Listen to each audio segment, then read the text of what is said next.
Practical activity 8.26. Open 8.34 nested if function and use worksheet marked book. Create a lookup table for the grades. Change the nested if function to lookup function.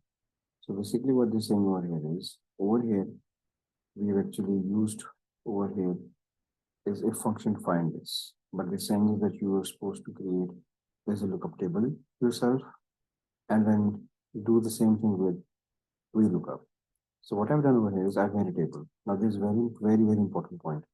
If you want to make a table for VLOOKUP to work, you have to start with the low value and come towards the high value.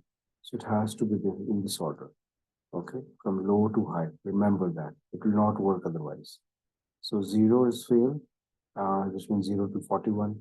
So 41 and above is pass. 89 above is distinction. So 0 and above, this is the way it works. Otherwise, it will not. So you can see over here is VLOOKUP B3 my lookup value, which is 70, and I have the following range from here to here, comma to get the data from here. So you see, it works exactly the same way. It gives me exactly the same answer. So yes, VLOOKUP can be used instead of if statement for grade representation.